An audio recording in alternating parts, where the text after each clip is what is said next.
Hi, I'm Matt McDougall with Duke's Models, and you are listening to The Model Philosopher.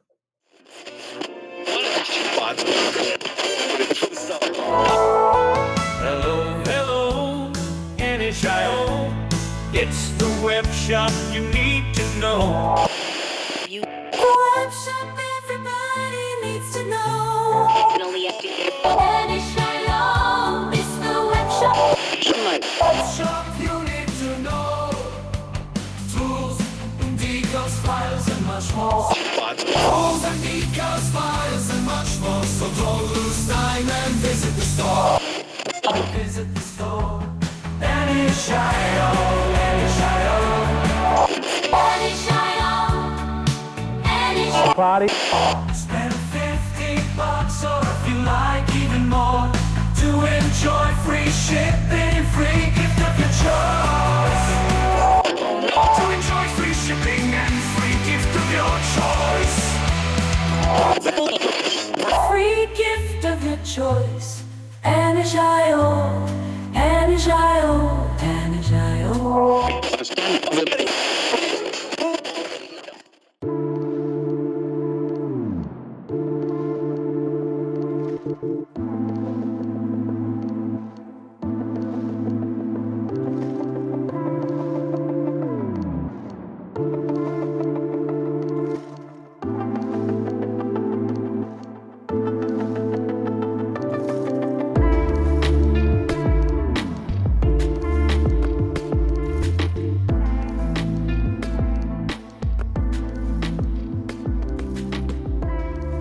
Welcome, listener, to episode 20 of the Model Philosopher podcast. My name is Chris Meddings, and in this episode, I'll be talking to modelling polymath and blogger Matt McDougall of Duke's Models about politics in modelling. Before I do, I'd like to talk about our sponsors. Anis, you heard at the start of the show. I've been using Anis' amazing resin switches, knobs, dials, and more for years now. A great many of my aircraft feature these resin details and their decals in their cockpits. I also use their very fine precision tweezers, and they're the best I've used in my modelling career. I highly recommend you get over there and get a pair as soon as possible. They even carry ITA3 products under license in the EU and worldwide, so check them out now at Anyz, that's anyz.io. Of course, our other sponsor and huge friend of the show is Scale Model Challenge. This is the best model show in the world, in my opinion. Whether you're a beginner or a master figure painter, a scale modeler or a diorama maker, or anything in between, you'll find your modelling happiness at Scale Model Challenge. It's got a world-leading competition, 150 traders with unique and high-quality figures, models, accessories, tools, diorama details, plants, all kinds of good stuff that you need to make your masterpieces. Plus workshops from leading modellers from around the world, talks and more. It's the one show you can't miss, and I never do. People come from all over the world to enjoy it. Check out details of this year's show at scalemodelchallenge.com. On to this episode's interview. Matt McDougall recently posted a very thought-provoking short essay on his blog, dugsmodels.com, and it chimed very much with a post I made on my own blog, modelphilosopher.com, last year, Challenging Modelling Part 2, The Politics and Polemics of Modelling. So I thought it would be great to get him on and talk about this in more detail. Let's hear from Matt now.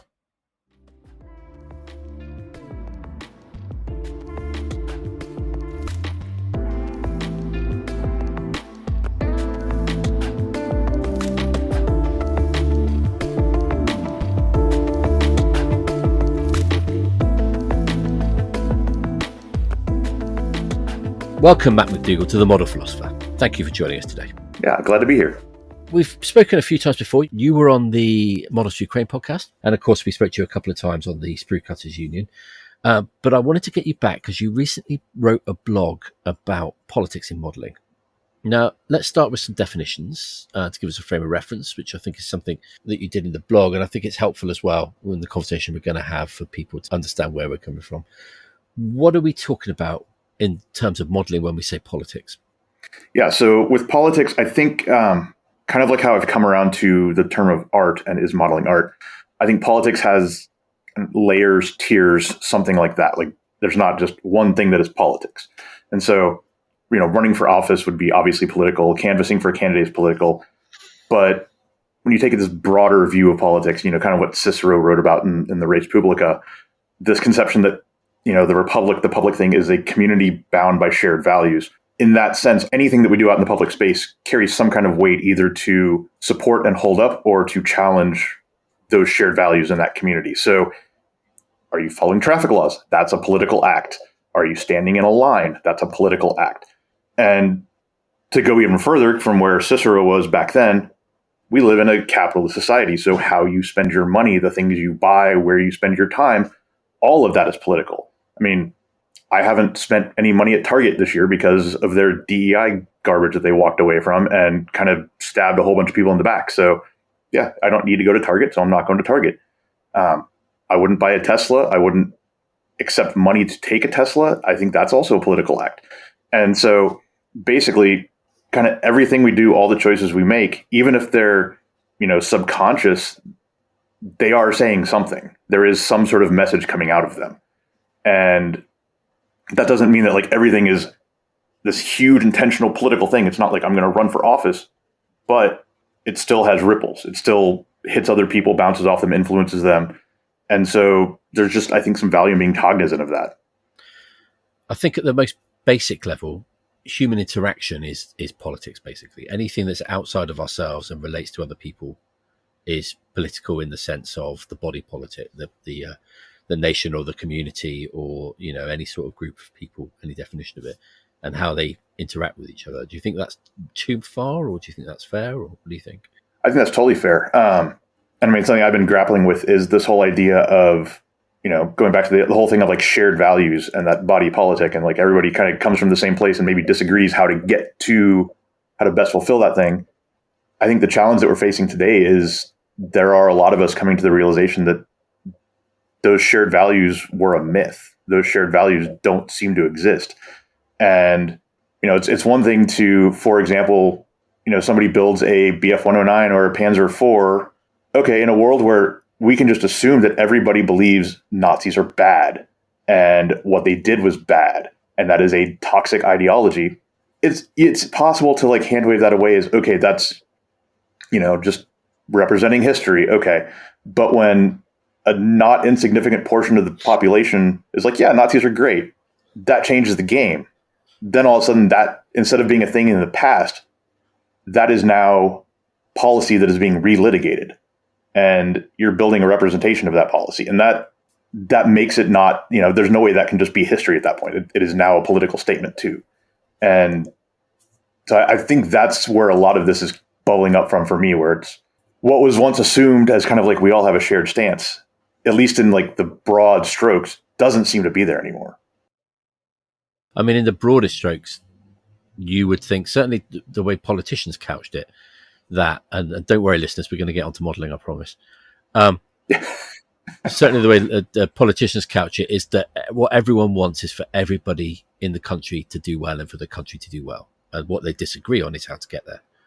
So you might have fiscal conservatives saying, well, you need less taxation and more people in money's pocket, and that will make them better off, and that will lead to a better society. Or you might have more left-leaning people saying, well, you need a safety net for the poorest in society that will raise the general standard of living, and then society will become better educated and better off, and so on. So although they vociferously disagree about how to get there, the goal was always to make the country better and to make everybody in the country better off. And it kind of feels like in modern politics, the goal is to make people that agree with you better off and screw everyone else. I don't know if I would agree fully that direction. But I think there are certainly sectors of politics that lean that way. And, people out there saying trans people shouldn't exist. People out there saying that, in the US that immigrants should just be tossed out, or that they're all terrible people, et cetera. Trump the other day just issued an executive order saying that universities that allow protest will have their federal funding stripped away, which is a direct violation of the First Amendment and the right to assembly. And like, that's got, I would think that, the First Amendment, the, freedom of religion, freedom of speech, freedom of assembly would be like, everybody agrees. Yes, that's critical. And it's kind of been, people just sort of ignored it. And so that's where that breakdown, I think, for me is happening, is like, there are people who are fine with doing bad things to people, and it's not necessarily to create a better life for everybody involved. It's to create a better life for themselves. And I can't reconcile that. That's one of the, it's not like that's let's not talk politics at the dinner table to me is something like, let's not talk about what exact tax rate we want to have. Okay, fine. That's kind of boring anyway. But, these people shouldn't be alive. That's a different story. I mean, the trans one you mentioned there obviously is a big thing at the moment. I can't really see why trans people or any of the other groups attacked existing in any way reduces the quality of life of anyone who doesn't like it. If you see what I mean, it doesn't affect them. Yeah, it's a boogeyman, and I feel like with at least conservatism in America, the way it's gone is what group is still okay for them to pile onto. Mm. And back in the day, it was black people. Then it was you went to the LGBTQ community. Now you can't touch that anymore. So now it's trans people. It's kind of like, what marginalized group is it safe to make fun of and dogpile on and stoke fears about? And I'm sure in 20 years, trans people will be fine. It'll be something else. But right now, that's where the fight is, and it's gross. Yeah. Well, that's what demagoguery requires, isn't it? It needs a strong leader who offers you easy solutions, Yep. usually at the expense of an externalized enemy, whether that's foreigners, immigrants, or like you say, whether it's LGBTQ people, or even like people on the opposite side of the aisle. You say, there's the enemy. We'll deal with them, and then all your problems will go away, basically. Yeah. But now, you mentioned the dinner party, and I feel like we should get it back on track, because I feel like I've only got 5 listeners to this show, and I've lost 3 of them now. So why do you think people say no politics in modeling? Where do you think that comes from? Okay, so I thought about this because you sent this one to me ahead of time, and I have 3 general broad answers. First, I think there is a group of people who just don't want to deal with the drama. I think that's a bit of a cop-out, personally. I think I'm not willing to expend the effort to think about it, and so I don't want to think about it. And it's kind of like it's a surface level thing. This is the same answer as like, I build German stuff because they have cool camouflage patterns. Like it's like you're not really willing to engage with it on a deeper level. Second, I think there's a lot of people who believe that that separating politics from modeling just means politics that they don't agree with. They will hand wave away a Millennium Falcon painted like the General Lee with a big Confederate flag on it. But, just use one of my own personal examples. When you build a T-34 with Antifa written on the side of it, they get all pissy. And I missed that one. You have to send us a photo of that one for the show notes. Because I mean, surely that's what the communists said they were, right? Anti-fascist. Yeah, exactly. Yeah. And I mean, it's in Cyrillic and everything, but yeah, it still pissed a lot of people off. But I mean, I definitely see a lot of that where it's like they will, kind of look past certain things, but then you mention something else, and it's like, oh, no politics on this, on this group or whatever. And then third, I think there's this like shut your eyes and pretend it's not their thing. If I don't have to face up to the fact that this person who I interact with has a vastly different moral compass than myself, then we can still talk and be friends. And I think there is a lot of that, which ultimately leads to, instead of like helpful, useful exchanges of information, it leads ultimately to just bitter divides, I think. And so it's like a lot of things in modern society, it's a short-term comfort that leads to a long-term, massive, gigantic problem. But I think there's a lot of people also who, in the social media age, are very invested in their following and the size of their following, or the size of their group, or the audience for their, how can I put this, modeling entertainment product. Yeah. Who don't want to lose audience, so they don't want to talk politics because they don't want to lose audience. Do you think that's part of it? That it's just they want to hang on to as much as possible, as many followers as possible. Oh yeah, sure. And if you don't touch that third rail, then you don't have to worry about losing followers because of it, or gaining followers because of it. And it, trying to just make that a non-issue, I suppose. I think that could, for that sort of higher level influencer type group, definitely, I think that plays a role. I think there's a huge tension in that space right now. There's, I've seen it in just working professionally. Like, do you look past this stuff or do you acknowledge it? And I think there is a huge, well, there may be like a short-term business hit to taking a stand on things.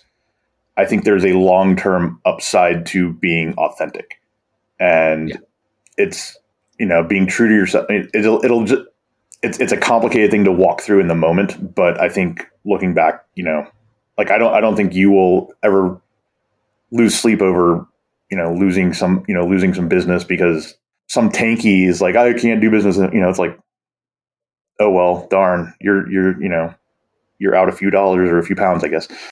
The people that have a problem with it have never bought anything anyway. So Of it's course. like, well, what business am I losing exactly? Yeah. But anyway, get us back on track.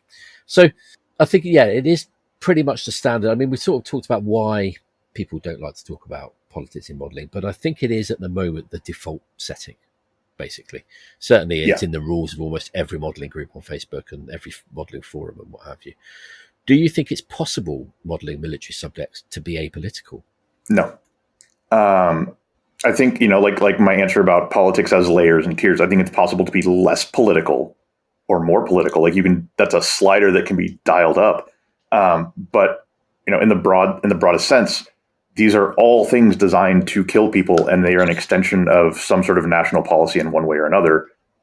They are political in their existence, and touching on them is touching on that. And I mean, just to think about, like, there are certain subjects that I just won't touch. I don't touch anything used by Nazis in like a Nazi fashion. Like, I'm currently building a Kubel wagon that will not be in any way, shape, or form related to World War II. Like, it's a whole different bag, but it's still going to be political. But thinking to things that where it's like, I will, or I have modeled that, like, World War II or Desert Storm is a big one for me. It's still political because that conflict occurred when I was growing up. And to me, that was when America seemed closer to that vision that I had of, we're not always perfect, but we try to do the right thing. We try to help help protect people from bullies, that kind of stuff. And Desert Storm represents a lot of that for me. No, you can't just go take over a smaller country because you want to. We're going to make you leave. Like, cool. That's some Captain America shit right there. But I think even just that is a political statement. Like, that's a cause that I think was worth fighting for. And so building a thing from that conflict represents that in a way. And, World War II, whenever I'm picking subjects, it's like, this thing did a thing that I think is interesting and important, and I endorse or I don't endorse. All of that is political. And I can't think of a way it would be otherwise. Even if it's just like politically tinged, like, I don't know if you guys have LaCroix over there. It's like a very shittily flavored carbonated water thing. And, we always joke about it's like the ghost of a flavor. It's like somebody, had an orange in the room when it was being made. Homeopathic. Yeah. And there are certainly, I think builds that are like that, where it's like, it's political, but it's only the tiniest, slightest bit political, but it's like, it's homeopathic Nazi. Yeah, exactly. That's the episode title, Homeopathic Nazi. I do build German stuff myself occasionally, and I built a Japanese bomber last year. These were not good regimes, particularly the bomber, which was basically used over China mostly because it was obsolete by the time America entered the war. And Japan's war in China was a war of annihilation, essentially. Mm-hmm. The same as Germany's in Russia. I'm not going to say Russia because that's a misnomer. In the Soviet Union and in the east of Europe was wars of annihilation. So they're not good people. And I've built 109s and stuff. Do you not think that there is a thing where it's just about the engineering? I mean, for 109s, I like the shape of a 109. I know it's homeopathic Nazi because it's got the cross on it, but it's, I'm definitely not a Nazi, and I definitely don't identify with Nazis. Yeah. I see where you're going with that. And like, I mean, I have 5, I think 109s in my display cabinet. Maybe it's 4. I can't remember, that have just been built over the years. I think a part of it though is the way things have shifted in the past, especially the past like 8-9 years. I think the last time I built a 109 was 2014, maybe 2015, something like that. And so it's one thing, again, when I can look around safely and say, yeah, everyone thinks the Nazis were bad. And like this one I'm building happened to be used by the Italians instead, or this one was with the Swiss, or this one was used with the Germans, but it was a guy who wanted to, bail on the regime and just flew to an American airbase and surrendered. And so it's like, okay, that's a way to essentially have my Nazi cake and eat it too, I guess. Of like, this is an interesting shape and there's interesting weathering and interesting camouflage, but it was surrendered, and so it represents the failure of it and all that. Like, there are ways to incorporate it that I think are not endorsing it, but at the same time, I still think it's still a choice and a political choice to represent it at all. And in today's world where, we have the rise of these far right parties where we have literal fascism happening in the US, where, I can't stop thinking about like 2017 and the Charlottesville thing with all the neo-Nazi white supremacist people walking around saying Jews will not replace us. Like, yeah, I'm sure some of those people, I have probably interacted with them in modeling groups, and there is now an implication when you are building a German subject of like, maybe some, and to me that changes the flavor of all of it. And so what maybe once upon a time was like, okay, that's a thing I can live with. The reality on the ground now in the broader context in which everything is being built makes me uncomfortable with it. It's funny because I kind of feel the same way about Russian stuff. Yeah, absolutely. The only Russian stuff, or I should say Soviet stuff I build now, is either destroyed or operated by Ukrainians. And that's because of this war. And even like T-34s and things, obviously, Vasily in his T-34, probably from Ukraine even, rolling through Poland to get to Germany in 1945 was not, nothing to do with Putin and what's happening now. But at the same time, it's kind of colored my view of the past because of what's happening now, if you see what I mean. Yeah, absolutely. It's one of the things where it's like what we could once upon a time assume was safely historical no longer is, because the present is reaching back and clawing at those things. I mean, do you think it's like a historiographical kind of thing that people think history's fixed? And there was a lot of angry shouting and yelling and fights and what have you about this when people were tearing down statues and stuff and saying it's history, you can't change history. Well, the statues changed history years after the Civil War finished. And in our country, years after slavery finished, someone erected a statue to a famous slaver because he happened to give away a bit of his money to a girls' school years later, 20 years later. Never mind the 80,000 people he put into slavery. Right. So people say, well, you can't change history, but history changes all the time. And how we feel about history changes all the time. And I think as modelers, most modelers can't understand that or won't understand that. They think that history is a fixed thing. The events are fixed, but how we talk and think about them isn't. Well, I think they don't want to face it. I mean, you brought up the Civil War statues here in the U.S., and I think that is a perfect example where it's like, those are what you choose to commemorate says something. That is a political statement. If you choose to commemorate, General Lee or Nathan Bedford Forrest, that's a statement. And it's like, yeah, you should expect people to not be okay with it. Like, especially when you fast forward 100 years and more, and it's like, why are they there? What is this saying about us now? Like, let's replace it with something more appropriate. And at that point, again, it's what should be settled history becomes a current political divide.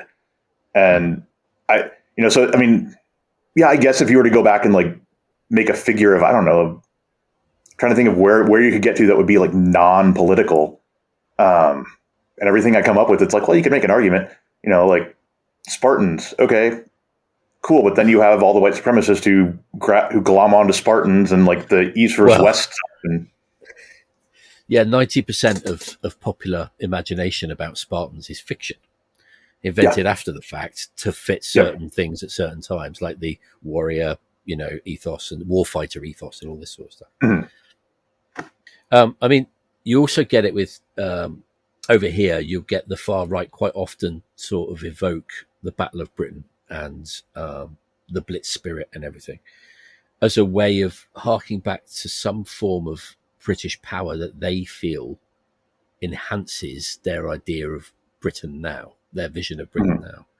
Even though actually, when you look at it, it doesn't bear out their vision at all, because it's a very white vision, which to evoke the Battle of Britain erases all the Indian, West African, West Indies, African units raised from West Africa and everything else that fought in World War One and World War Two. It was a very Britain was an empire and a multicultural empire because it conquered colonized empires all over the world. So you can't it's amazing they look back to this time of this great British Empire and make it all white when the minority in the empire was very definitely white. It was the majority was actually Indian subcontinent, probably of empire citizens. So it's very odd how military history gets used to make political points now, but not in a truthful and honest way. I was thinking the other day, well, if I was going to, I knew this conversation was coming up, if I was going to make a diorama now of German infantry, usually they're either looking victorious marching into France, like they're on a summer holiday, a little bit of a stroll, or they're sat on top of a panzer cuddling a kitten or a puppy, or, maybe they're having an argument, two German soldiers, or they're refueling or repairing a tank.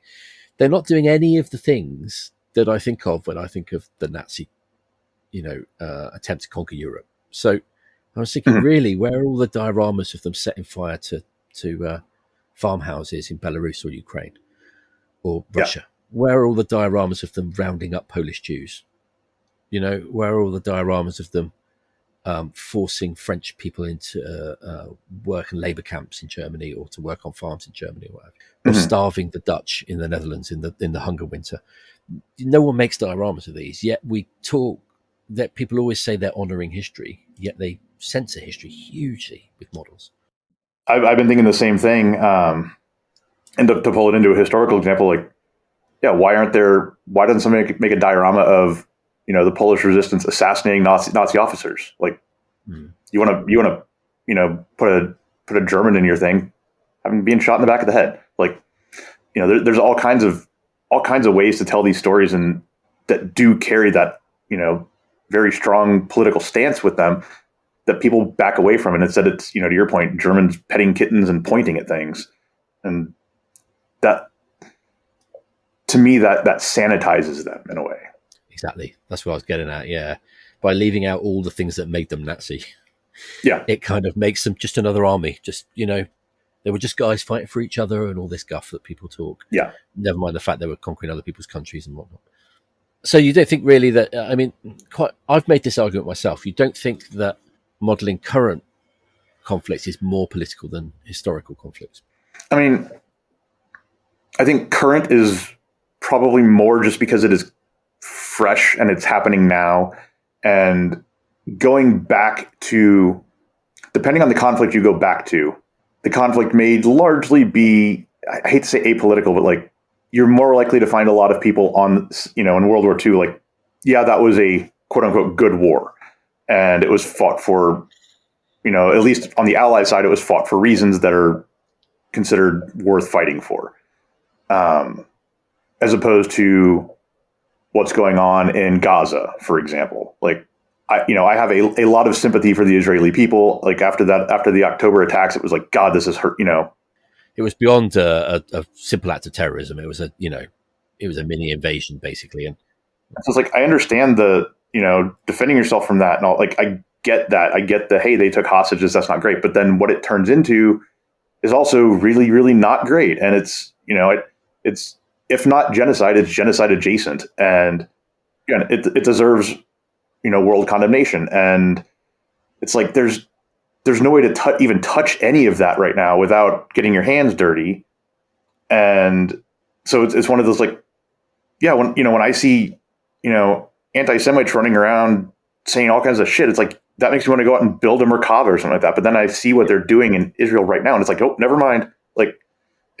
So I think there's an immediacy to things happening now that maybe lifts it to that higher level political tier, as opposed to, if you're building a Corsair from World War II, there are political implications with it, but it's that sort of I guess gentler political statement. This is a war machine. The U.S. built this. It spent it's a product of capitalism and science and things like it's saying that kind of thing as opposed to, Jews are bad or, Palestinians are bad. Like there's a, yeah, I guess it's that like couple tiers down in terms of political intensity. I wonder if you could call it active and passive political, because Possibly. although you're not intending a political statement when you make a Panzer IV or a Sherman or something, there is a sort of a faint whiff of politics about it because of the politics of the time, particularly anything with a swastika on it. I mean, that symbol's so freighted with meaning. Yeah. It's impossible to put it on something without saying something, basically. Right. I mean, you might just be saying, this is a Nazi plane.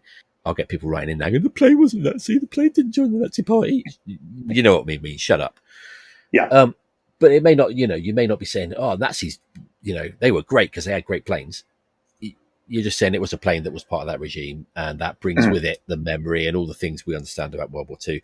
Unfortunately, as you say, how we understand World War II may not be how we used to understand World War II in recent years. There are people out there saying, Nazis maybe not so bad. And actually, you do increasingly see more and more people putting about these Holocaust denial things and stuff like that. That seems to come up more and more in recent years.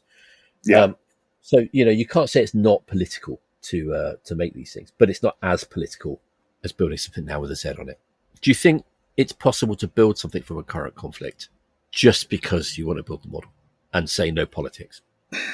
I think if you're doing that, you are I think that is a putting your head in the sand kind of a thing. Just building something from a current conflict that is happening, in my opinion, just the choice to do it has political tones in it no matter what. I think it is possible to tackle stuff from a current conflict in a way that is, tasteful, respectful, but to me, it's a minefield. And it's one of those things where it's like, if you're going into that, you better be damn sure what you're doing. And I think it's, borderline irresponsible just to be like, I like T-90, so I'm going to build a Russian T-90. Like, that's okay. If you do that, it's like, some people are going to love it because they love Russia. Some people are going to hate it because they hate Russia. You're going to get a lot of flack just because of what it is. Whereas if you were to build a T-90 that is, has a bunch of washing machines on it and is running over a kid's stuffed animal, then you start making a statement about what's happening. And then it becomes more, I don't know if that would be respectful, but it's definitely leaning into the political nature of it a bit more. And I think I'd rather see something like that than just trying to pretend it doesn't exist. We talked about what others may think when you build certain things. Do you think it matters what you intend when you build something? I think it should. I think a lot of people would love it to not matter. But again, that's one of those things, like, even if you're not thinking about what you're saying, just the choice of what subject you're building it's saying something about the society that you were living in, the value system that you grew up with, the historical knowledge that you have. All of that is coming to the fore just in the choice of a subject that you're building. Even if it's like, oh, well, I think P-51s look cool and, they protected bombers. Okay, cool. That, all of that, there's like the stories that we in the West have been raised with in terms of what they did, how they served, how they were designed. Like there's all of that kind of coming along behind, even if it's not fully intended, even if you don't know why you necessarily chose it, all of that stuff is in the background there informing it, kind of like leading to that choice. And, we can debate all day long how intentional or unintentional it is. But to me, it's one of those things, it's like with news coverage and people insisting that things be completely non-biased. And it's like, that's never going to be the case. Like every human is biased. And I would feel much more comfortable if everyone would come and be like, I'm biased. I'm going to try to cover this in as even-handed a way as possible, but I'm still biased. I feel like that is a much more honest way of going about things. And if you can recognize your own bias and call yourself on it, more power to you. But pretending it's not there just, to me, feels like there's a certain level of dishonesty happening. And, so I think saying that there is nothing intended with this thing that is completely apolitical, etc., is just it's denying that there's all this stuff behind kind of pushing you towards a certain choice. And yeah, I would rather just see people like sit down and think about it for 5-10 minutes and see where it leads them. This is kind of what I'm getting at. I think it's disingenuous to say no politics. Yeah. Because when you make something that's politically charged, like a tank with a Z on it or a Macarthur or something, then you have to know and you have to accept that people will view it in a certain way. Mm-hmm. And it may be a way you like, or it may be a way you don't like. But what you can't do is say, you're not allowed to have a reaction to this because I didn't intend one. Right. I think whether or not you intend it to be political, that doesn't stop it being political, if you see what I mean. Yeah. Mm-hmm. Absolutely agree. I mean, we're talking about sort of quite contentious conflicts here, which do raise emotions. You said in your blog, which I'll put a link to in the show notes, by the way, you really should go along and read it, that modelling military subjects felt callous. What did you mean by that? Yeah, so part of it is, and this gets back to the whole idea of like, we have this sort of inherent bias, inherent motivations that are driving us forward. I think with modeling, at least in the US, I can't speak for the rest of the world, but in the US, there is all, because it's tied to like back in the 50s and 60s and 70s, little kids did this and it was like playing with toys. But there is always a very slight tinge of like role playing and wish fulfillment that goes along with it. And, for anybody who's sitting there rolling their eyes, think about, if you're building a plane, you pick it up from the bench and you kind of fly it around. It's like, you're kind of like putting yourself in the pilot seat. Like you're the one flying it. And maybe it's the older I get, maybe it's the more that the world is falling apart around me. And it's just, the reality of conflict just becomes more immediate all the time. But it just, I started thinking, I don't know, a year or two ago, like when you do that, it's like, wait, but they're flying it around to go drop bombs on people or to go shoot somebody else or to launch a torpedo at a ship that will kill hundreds of people. And it just, to me, there are tinges of glorification of that violence. And at least for me, it makes me uncomfortable. It's like, that's kind of where I've landed. And that doesn't mean that I'll never touch another military subject. Like I have ideas for things that I want to tackle in certain ways, but just building a plane, sticking a bunch of missiles on it and calling it a day, I don't know if I'll be able to do that again, to be honest. You can't ignore the reality of the object anymore. Yeah. So you're going to build cars from now on? Oh, God, no. For an example, like if I were building an A6 intruder right now, I would be tempted to take one and do it in, it's like after they were retired, they dumped a whole bunch of them in the ocean to make artificial reefs. And so it'd be interesting to, have it on one of those flat barges being dumped into the ocean. Like, I think that'd be an interesting way to look at it. P-40s after World War II, they were all stacked up on their noses in a field to be scrapped. That'd be a pretty cool thing to look at. It's like, there's an interesting thing there about like the expendability of these things after a conflict, or, all the demobilized stuff after the war and the way that, different trucks and things like that were used. Like there are all kinds of interesting stories that can be told with ways these things weren't used as killing machines. Or even, looking at what does it look like right now when a museum is restoring a Corsair or something like there are ways to get more away from the actual mission these things were designed for and more of like a much later context for it or a completely different context for it. And I think there's a lot of interest, at least in my mind, in doing that. It's a matter of sorting out time and motivation to make it happen. I was at a museum and they're restoring a Ju-88 that was found at the bottom of a lake, and in incredible condition. All the leather in the cockpit is pretty much intact, apart from one bit where you can see where it was hit because there's a hole in it and in one of the cushions and blood on it from one of the pilots. But where this hole was all this hair coming out, and they were really upset at the idea that it might be human hair, because apparently that's something that happened. Sometimes these cushions were stuffed with human hair from the camps, and they had so much so they got it tested and found out it was horsehair.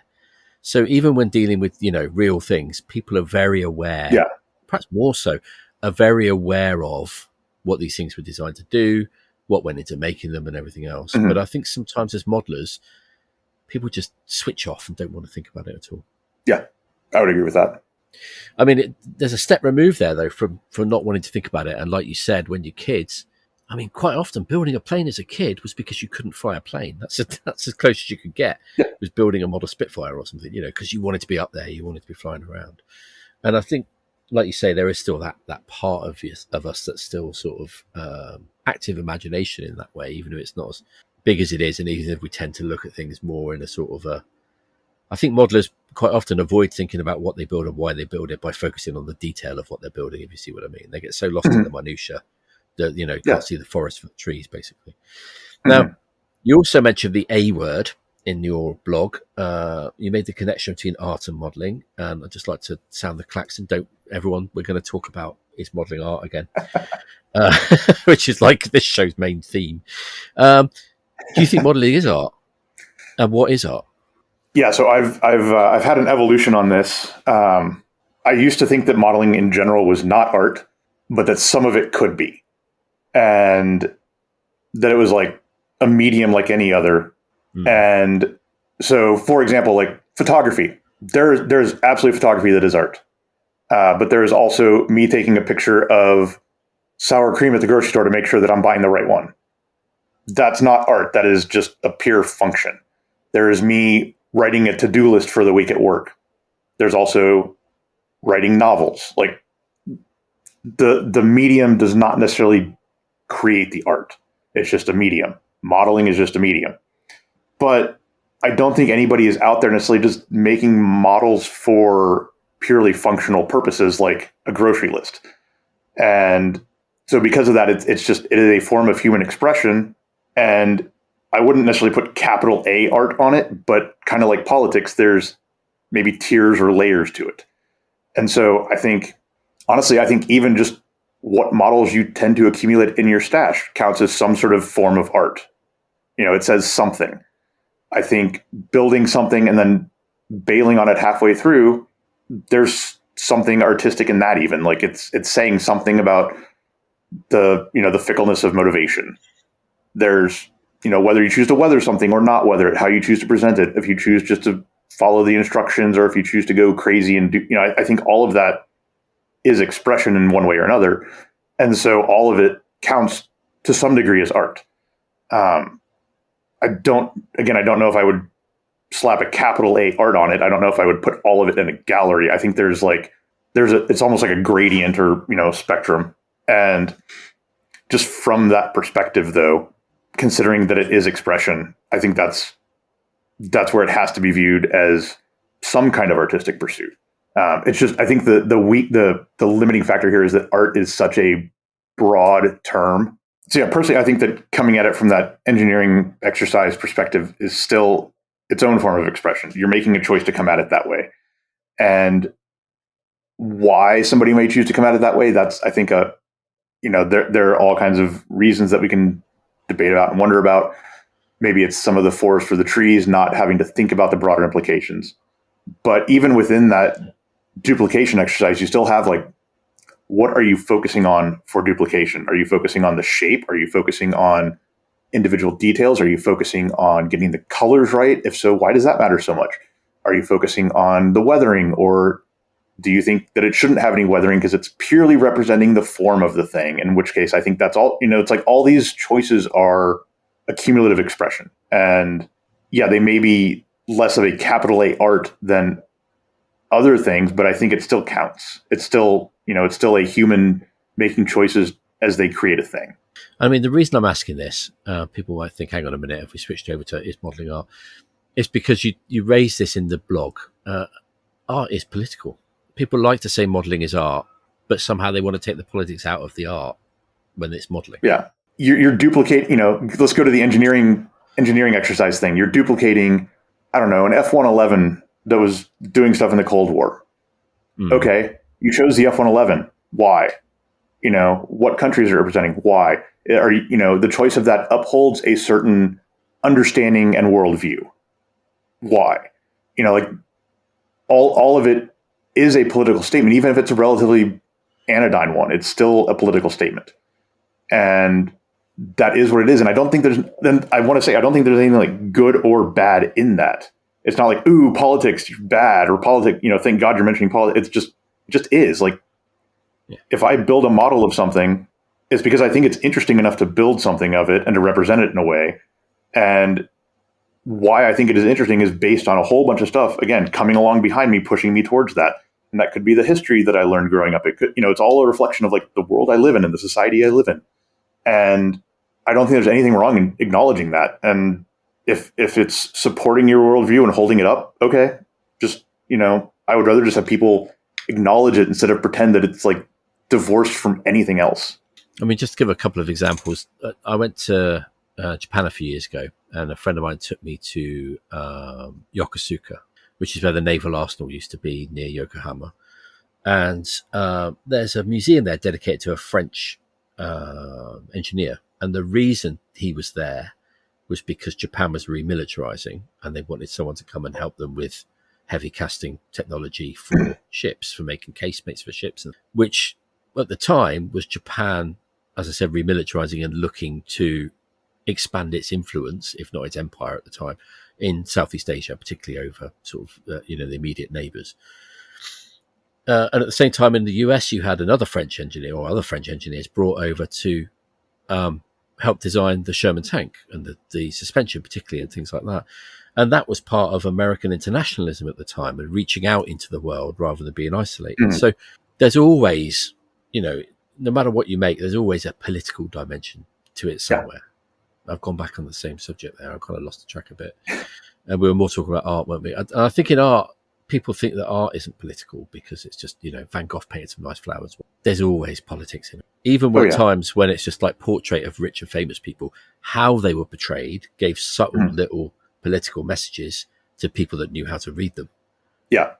If someone's holding a lamb, it means it's about sort of youth and virility and what have you, and of a young bride who was forced to marry an older man and stuff like that to make a political dynasty. And there's always something in there. And it's kind of weird that we try and separate it and at the same time say that it's art.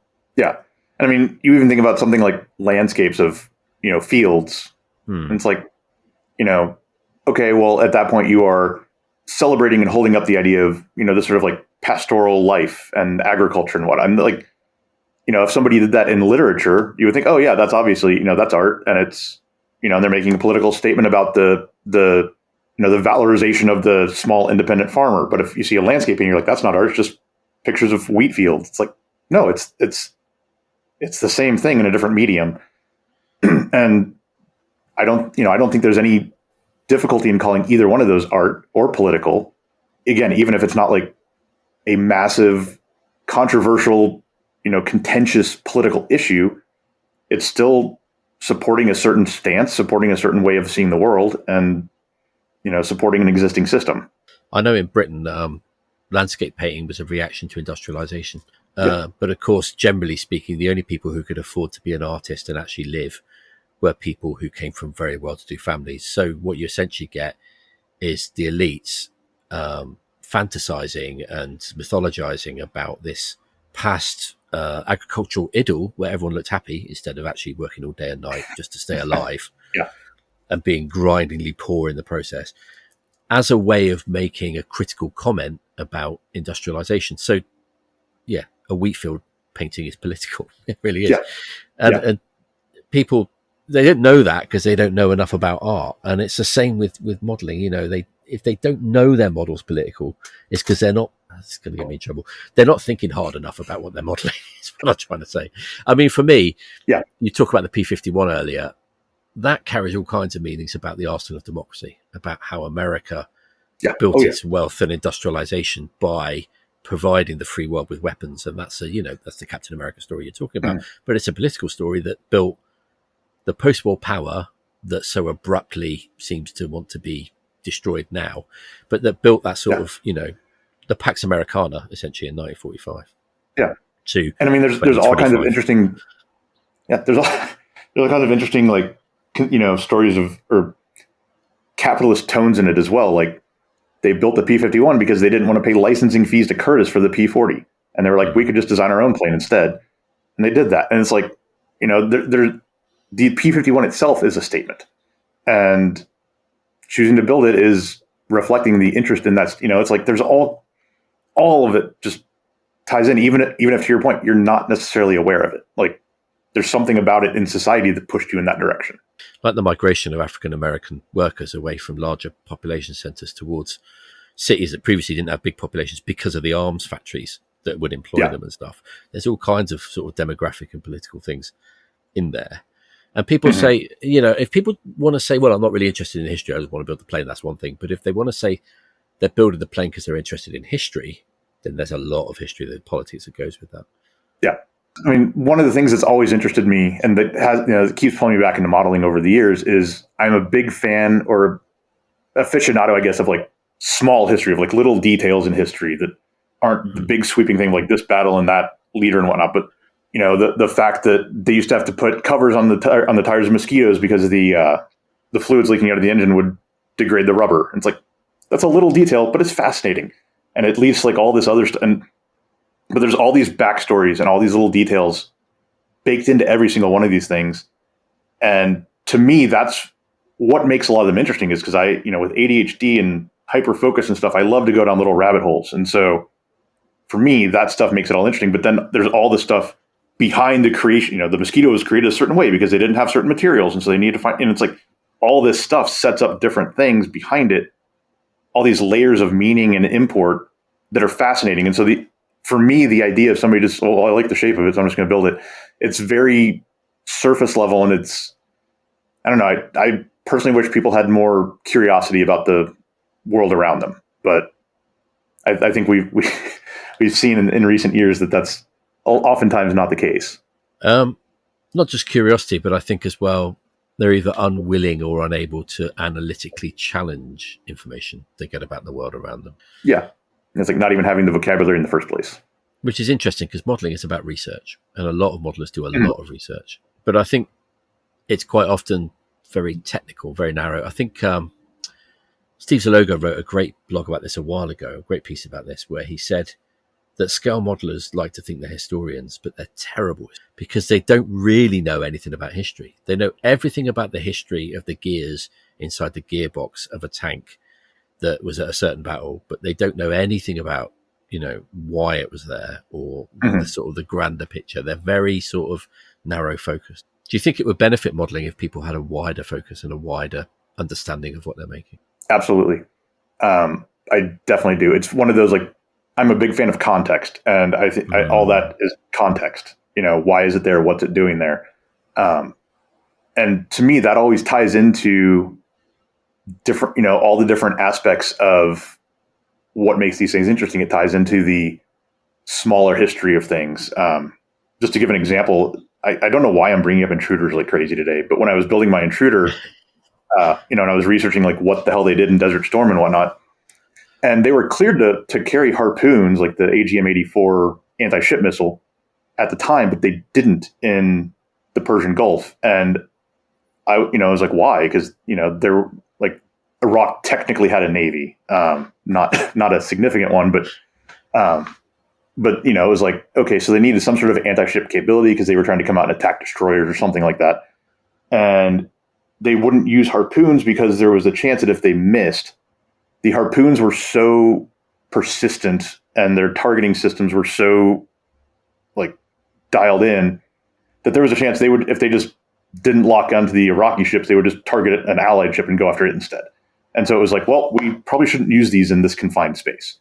And so they had to create the AGM-123, which is basically like a Mark 16 or a GBU-16 smart bomb with like a Shrike motor on the back. So it was like this weird flying smart bomb thing. And that was their anti-ship missile they used. It was just the most rigged up thing you can imagine, but it's like just ridiculous looking thing. And you put it on the aircraft and it's like, okay. And then people are like, why are the fins deployed? It's like, well, because they had to be, because it had a Shrike motor on it, because it's this stupid thing they made up. And, but it's like, all that ties into this context as opposed to just like understanding what this, weird temporary fix of a missile was. It's like, oh, that's why they used it, because they couldn't use harpoons and this and this and this. Oh, wait, Iraq had a navy? That's news to me. There's a whole thing that built into it. And to me, it's like without that stuff, it's not all that interesting. It's, I would rather understand these bigger layers going on around the subject. And I think part of that might just be this focus on just building the thing, just building the vehicle. And putting it on a plank and calling it a day. There's no reward necessarily for that context in a lot of cases. Also, I think context can be the thing that separates your model from everyone else's model of the same thing. Mhm. I mean, most people that buy that kit will open it up, look at the schemes, look at the one that's most attractive, and build that one. That's it. Yeah. But usually, when you open it, you want to do something that's yours. So you find this context, and it helps you to build this story, and also to think about it.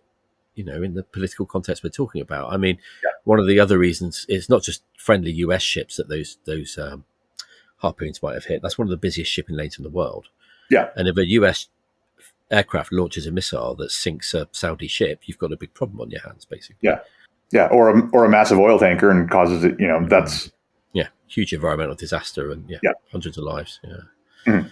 And that's something they were really thinking about, I should imagine, at the time. Oh, yeah. There was a very sort of delicate balance between allies and countries involved in Gulf War I, we're talking about, right? Yeah. Yeah. So understanding that gives you a more interesting model, as well as, in your own mind, putting it in context in history. Mhm. Do you think it's possible to separate politics from modelling? I mean, we said that it's tied up in it no matter what you do. Do you think it's actually possible or even desirable? Going back to this idea that people want to keep it out of modelling. I don't really, at least in the way that I conceive of politics and the way that I conceive of art, I don't think it is. Again, I think there are ways that it could be that sort of like, merest hint of it. But, you're still making that choice. You're still choosing what you express, and that in and of itself just says a thing. And even if it's like, I'm not going to build, actual real things. I'm going to build Star Wars vehicles instead. Star Wars is political. You could make an argument that it's like essentially it's essentially America's mythology. It's our grand epic. But at the same time, there's, rebellion versus an empire. There's plucky freedom fighters. There's, standing up to bullies.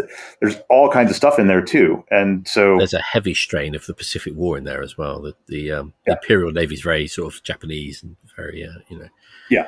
The plucky fighters going up against these big carriers. Yeah. I mean, it's, and the thing is, Star Wars itself is grabbing on politics and art from the past. Like it's a pastiche of other elements. And so choosing to go that way, it's still making its own statement. And there's nothing wrong with that, but it's just, I would love to see a little bit more recognition of that in the world.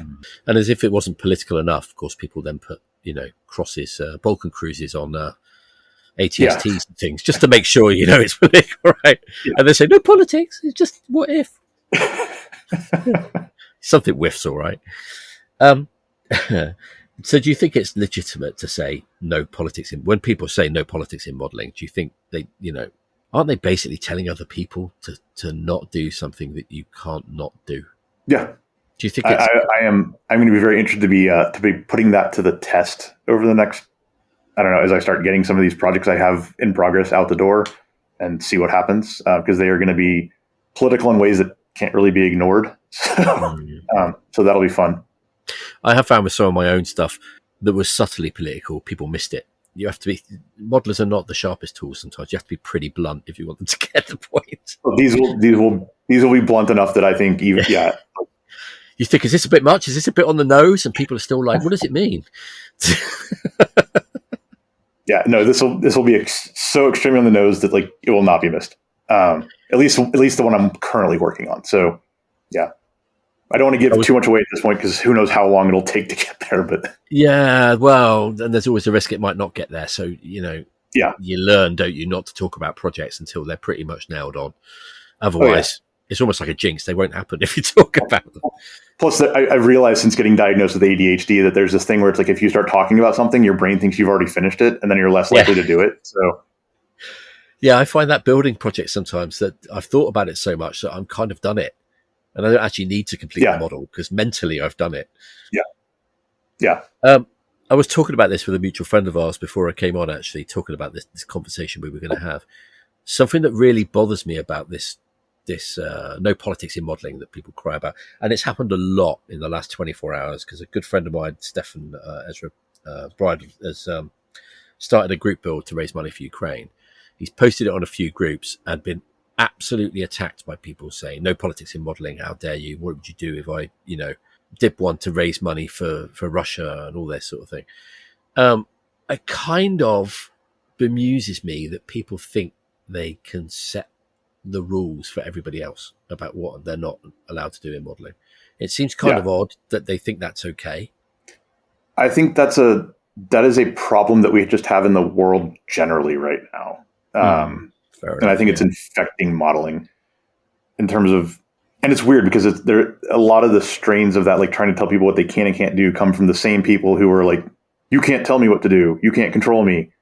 And it's, I don't know, I'm a big fan of live and let live, and like understand that you live in a society, and like sometimes you do have to mix freedom with responsibility, and like that's one of the prices of freedom. And sometimes you just have to do things for the common good and suck it up and deal with it. And that seems to be not so much the case these days. And so, I don't know, my justice sensitivity gets pinged all the time because of it. But I think that's also been something that's severely impacting modeling. And I mean, I've seen it in like all the IPMS drama of, how things get judged and all that. That basically at this point, it's like, okay, they can, I'm done even trying to make a case because it's like never going to listen. But yeah, this putting boxes and guidelines around everything and telling people what they can and can't do, but then being free to do whatever you want yourself just seems very, I don't know. It seems like just a thing of the 2020s. It's odd because actually, I mean, my political background is left of centre in the UK, which makes me a Marxist in America, I think. Dirty pinko commie. But for me, the sort of history of the left, as much as I'm quite proud of my political background and everything, well, I'd say proud, but I'm certainly not ashamed of it. But there is a side of the left I don't like, where it is what you can and can't say or do. Yeah. And I want to be quite careful there, because there are a lot of things that people say, oh, you can't say this. And you can, you just can't say it without people without people jumping on it. And, being allowed to say it and being allowed to say it without being challenged are two entirely different things. Yeah. But the way I kind of feel like it with politics in modelling now is just let people do whatever they want to do, and the reaction will sort it out, essentially. So, don't tell people they can't do it. If they do something and it's stupid, I still believe just about in humanity that enough people will jump on them that they'll regret it. Yeah. And so basically do what you want, but be prepared for the fact there are consequences sometimes. There will be backlash. Yeah, I mean, to me, it comes down to accountability. Like, you're going to build that thing. If you might get flack for it, be ready for it. Like, that's... Yeah. Consider the reaction and decide whether you're happy with it. Yeah. I just find it a bit... You see this a lot on groups. People post up something which is going to, raise eyebrows, should we say. And then when they do raise eyebrows, people are like, oh, no politics. So, well, yeah, you must have known it would get a reaction when you posted it. You probably intended a reaction when you posted it, but now you're getting a bigger reaction than you wanted. You don't want the reaction. And that's not the way the game's played, basically. So what do you I mean, talking of that, there's a lot of conflict and division has come about in modelling because of this. I mean, it used to be we said don't talk about politics, and generally people didn't want to anyway, and people weren't very political. But the last, I would say 5 years, it's got at least, probably more like 15, the world has got more and more, it feels more and more divisive and political, and each side blames the other side for who's doing the division, whereas really equally everyone's involved. What do you feel about how that comes into modelling? What negative effect do you think it has on modelling? I mean, I think negative effects of that sort of increased partisanship and division, to me, it's that whole like essentially splitting of society. Like, it's one thing if everybody agrees on sort of a certain baseline of things and then disagrees on how to get there. And where politics has gone in the past, to your point, 15 years, is that baseline of things is no longer, it's like night and day.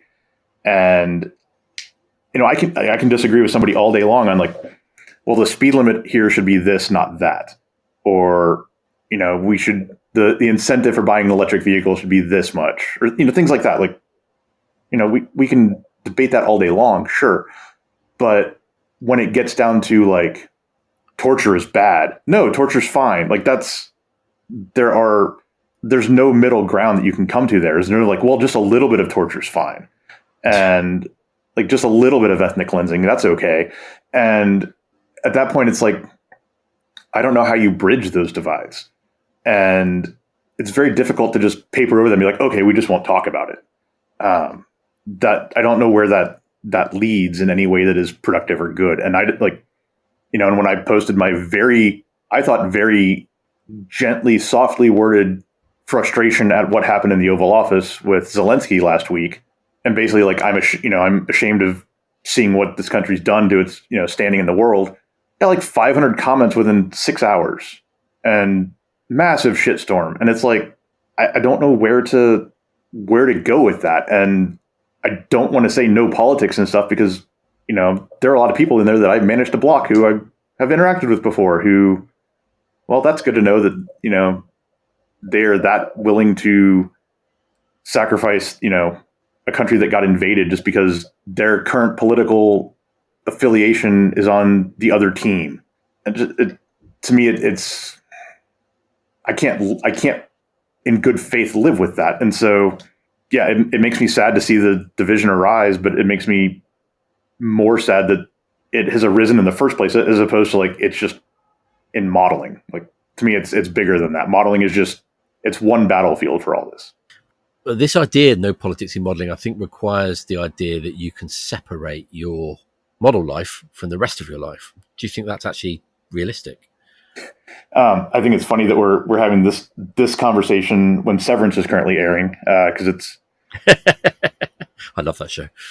Yeah, it's great. I mean, I think it's possible to try. Just like I think people can have all the stuff Severance is commenting on. Like you can have your work life and your life outside of work, and you can separate them. But I don't think it's healthy. And I think that over time, there's always going to be a price to be paid. It may not be paid by you. It may be paid by your family or the people around you. If you isolate your work life from your personal life, your kids may be going to therapist when they're older because of that. It's like there's always going to be a price somewhere. Panic attacks, heart disease, anxiety, whatever it could be. And I think it's a lot healthier to generally try to integrate those two and integrate them in a healthy way. And fighting against it just, I don't know, I think eventually people tend to burn out or hit a wall. And that's kind of where I end up with that. I think you can do it for a bit, but I don't know that's sustainable forever. I think purely talk about the work thing just for a second. I think this is something that actually is a big theme of the latest series of Severance. It's really good. Go and watch everyone. I'm not paid by Apple, I promise. Is that you can only live two completely separate lives for so long before it causes you mental damage, basically. Yeah. Mm-hmm. And I think in real life, you can be subtly different versions of yourself at work and at home. And actually, I think that's necessary. Yeah. Because you have different priorities when you're in different places. I mean, the core ones, obviously looking after your family and what have you, are always the same. But other than that, it's very healthy to separate your work time and your personal time in terms of leaving work at work and so on. Even if you work at home, close the laptop or whatever, that's it. You're done for work for the day. But it's a Venn diagram, the two lives. They overlap. Mm-hmm. They might differ slightly, but it's almost a circle, basically. Yeah. But I think with the model life, we talked earlier about it being an act of creativity. I can't see how you can make something creative and not bring the rest of your life into it. Yeah. Because it's who you are. Yeah, and I think, you can see this in, authors and actors and directors and painters. You can tackle subject matter that is completely antithetical to who you are, but you're still bringing yourself to the creation of it. And I don't think there's anything wrong with that. I think it's something that it's just a thing that should be acknowledged. And I kind of feel like a lot of people who are saying they don't bring anything political or they don't, they separate themselves from this. I think a lot of it is just like essentially not willing to look at it. Politics aren't something separate that you go out and find and think, read through it. Everyone says that they logically look at politics. No, they don't. They they don't read through and logically do pros and cons for like each party's position. Basically, you end up going with the politics that chimes most with your view of the world. Mhm. So it's, it's something that matches your personality. And if you're modeling, you're bringing that politics and that personality into it. So I don't think you can separate the two. I think it's facile to think you can. Yeah. All right. So here's the most difficult question out of all of them. I ask everyone this one. Why the hell do we make little things? What's the point of making little stuff? I mean, people go, it's the history, blah, blah, blah. There are many ways, though, to look at, history. Why would you make little things? There's more to it than that, I think. Yeah. So I personally think it is a matter of spheres of control, and it is something that we can have total control over and do our way without necessarily having to deal with outside pressures. And there are still outside pressures, but it's not the same. We don't have to do this with somebody else. We don't have to, meet a deadline. We don't have to worry about some politician somewhere making a decision, and then all of a sudden, we can't touch this thing ever again. And so because of that, when the world is crazy, when family life is crazy, when the job is crazy, this is like a little fortress of solitude where it can be ours and we can control it and do whatever we want with it. I think that is a massive driving factor in it. And then there's also the fact that, like, for whatever reason, neurodivergent people on various scales of that tend to be drawn towards miniature things for some reason. Nobody can really know why. Like, I've looked into a few papers on this, and people are like, it's just a thing. So I think that might have a link to it too. But I think I think that probably also ties back to this whole like sphere of influence, sphere of control idea. And yeah, I don't have an A6 intruder that I have access to in my backyard or anything like that, but I can build a little one, and I can, that can be my own little intruder. And I think that's part of it. There may also be something of like dragging back in, like recapturing childhood and like something like that. But I mean, I think ultimately this is our thing that we can control. And it's like, because of that, it's something of a safe space. Looking at the control side of it, I wonder if it's because we talked about this on Sprue Cutters Union, the micro decisions. You make thousands of them building a model. You make them every couple of minutes. But almost every decision in our life we make in consideration, or at least we should do if we're not a psychopath, in consideration of others. So, if you're at work, you say, if I do this project now instead of that project, then this client's going to be unhappy, but that client's, been with us longer and so on. You're always making decisions, but based on what other people, we're modeling, doesn't matter. They're all your decisions that you make how you want. Do you think that's part of it? Oh yeah, definitely. Yeah. It's like an executive function vacation, I guess. Like, you don't have to juggle all those other considerations. Yeah, it's good, isn't it? Yeah, it's great. Closest you'll get to meditation with your eyes open and with no gongs. Yeah, I mean, it's like why I don't hate doing dishes, because you just kind of zone out and do it, and you make decisions about like, well, I'm going to wash this one off first, then that one, and then I'm going to put them in the dishwasher. But it's like there's no having to deal with other people in that, and it's just prioritizing and doing it, and you can kind of shut the rest of yourself off. Well, Matt, this has been really good. It's always good. So I'm really glad you wrote that blog. I think people should go and read it. I think people should think a lot more about politics in modeling. I'm not saying they should agree with us, but I think this is one of those things which everyone assumes and follows and never challenges. And I think it's good to challenge things like this once in a while. Big fan of asking why. Yes, all the time. Even if you've asked before, because like history, the answers change, right? Absolutely. All right. So, yeah, thanks ever so much for doing this. And take care. Thank you very much. Yeah.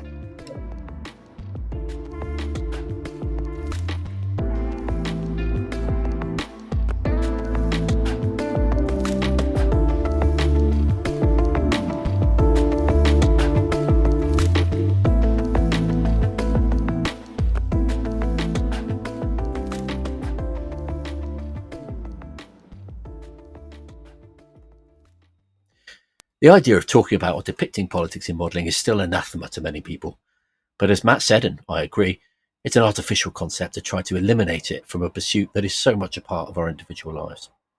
As the saying goes, you may not be interested in politics, but politics is interested in you. It permeates our lives, perhaps not in the geopolitical sense, although increasingly it does, but certainly in the personal and domestic sphere, and denying it is naive at best and often dishonest. Perhaps it's time we all learnt to accept it and learn to live with it, and find ways to discuss it without too much conflict. At the same time, I understand Matt's point of view that politics has often reached a point where there is just too much distance between us, and you have to let some people go from your circle of online friends as you find others that can respect your values as you respect theirs, even if you don't share them. But simply, life and modelling time is just too short to waste on people you can never share respect with, and perhaps it's better to know who they are and spend more time with those that do. As always, I'd love to hear your thoughts on this, so write into info@insidethearmour.com and tell me what you think, or leave your thoughts on this episode of The Model Philosopher in the Model Philosophers Lounge group on Facebook.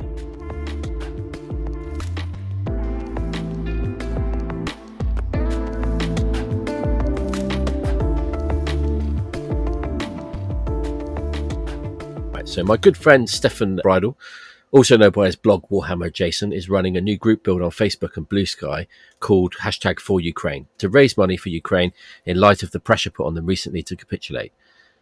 Stefan, how are you? I'm all right, thank you. How are you? Now, can you tell us a bit more about the group build and why you started it?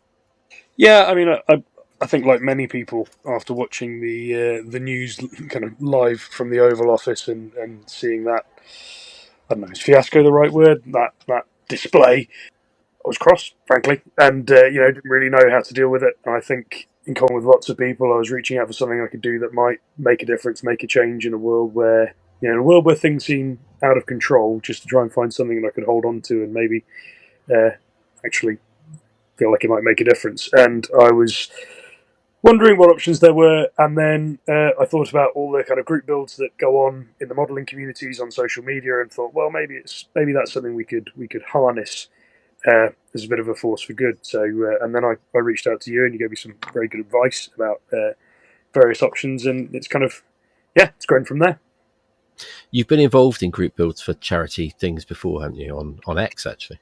Yeah, a few of them. I think the one that that Simon ran for We Have Ways. I've got involved in a couple of those, raising money for I think it's the bone marrow transplant charity, which is great, and that sort of thing. But I like a group build because I like the sense of focus they sometimes bring. I quite often, when you've got, I mean, as much as anything with this one, I had sort of 5 projects on the go, and it was quite nice to go, actually, no, I need to stop. I need to kind of purge and refresh and actually have something I can focus on for a little while. Can give you a bit of direction, perhaps, to get something finished. Now, the charity that you've chosen to benefit from this Ukrainian charity, which one is it? It's United 24, which is the one that's run by the Ukrainian government. It's to raise money generally for Ukraine, isn't it? Across military, civil, and all aspects of.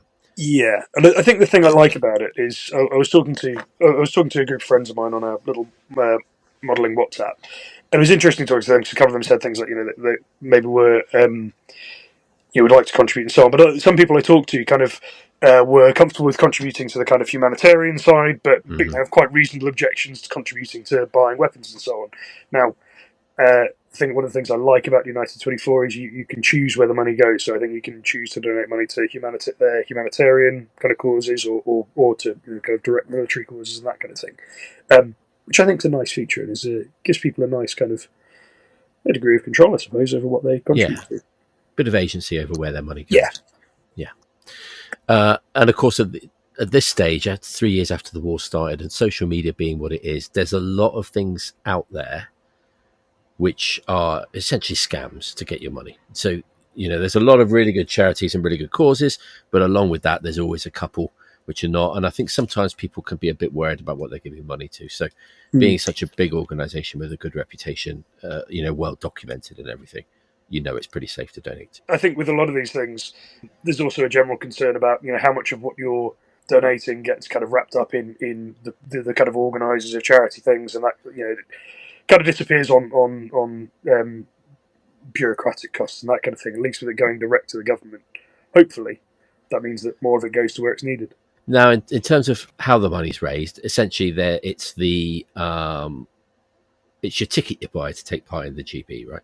Yeah, so the plan is effectively if you it's a group build and competition. So we're going to have we've got over £500 worth of prizes that have been donated so far, and that's increasing almost daily. So that's very cool.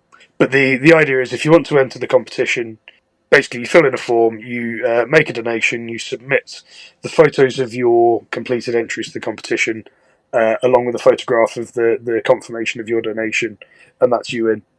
What kind of models can you build for this?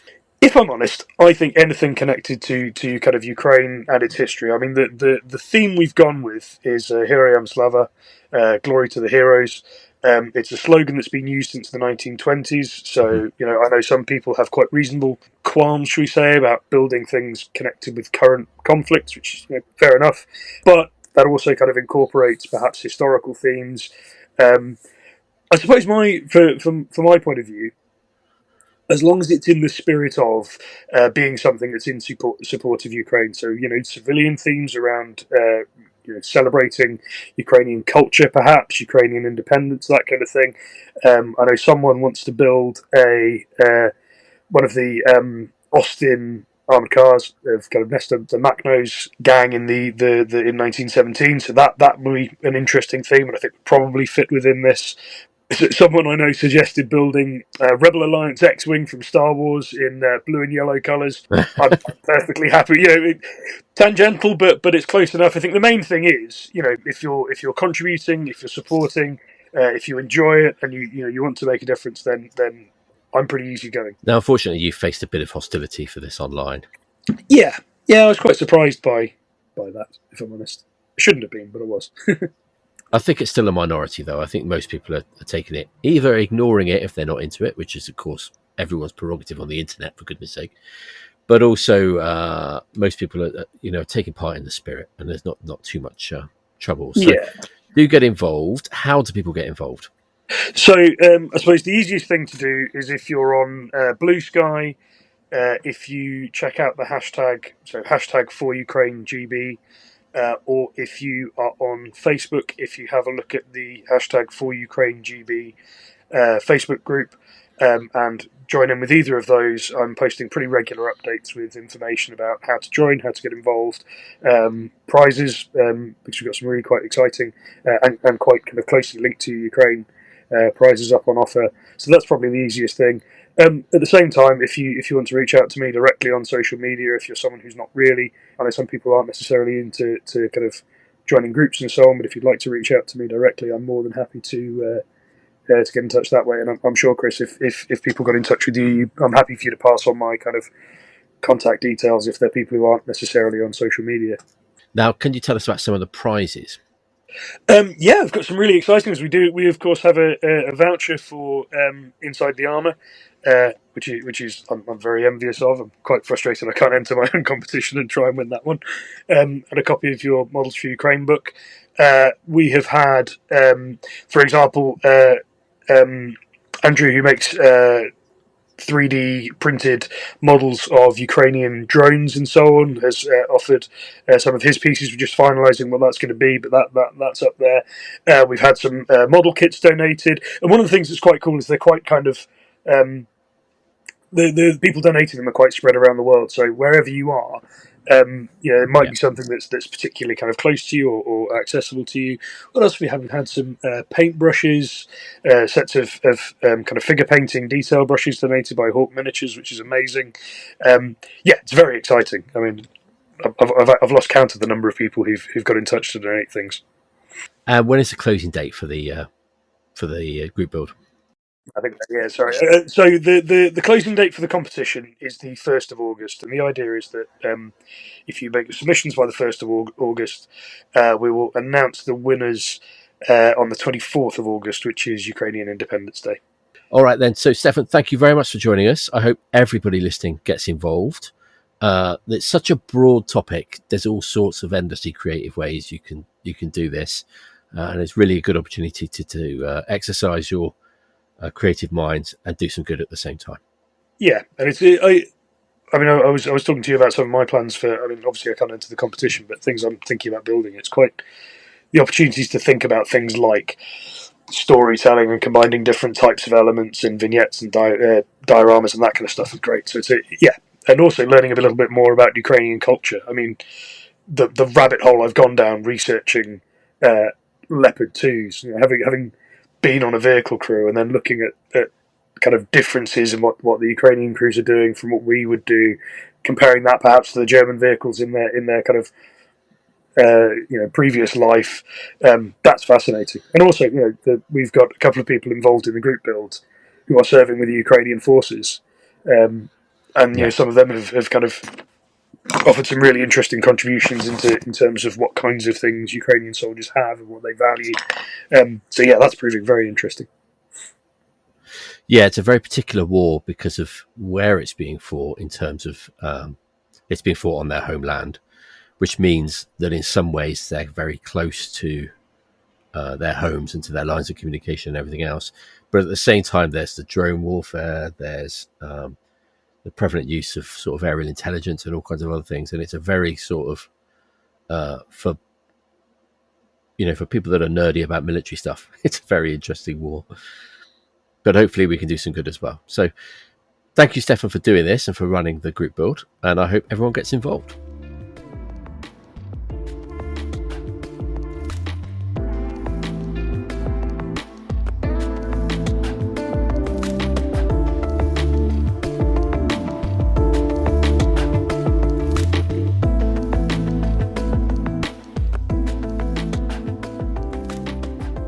Remember, you can leave a review for this podcast on your podcast app of choice, and please do. It helps find the show. Thanks as always to our fantastic patrons. If you would like to support the show, please go to patreon.com/themodelphilosopher. Thank you as always for listening to the show and for giving me your time and attention. I really do appreciate you all. Thank you and take care.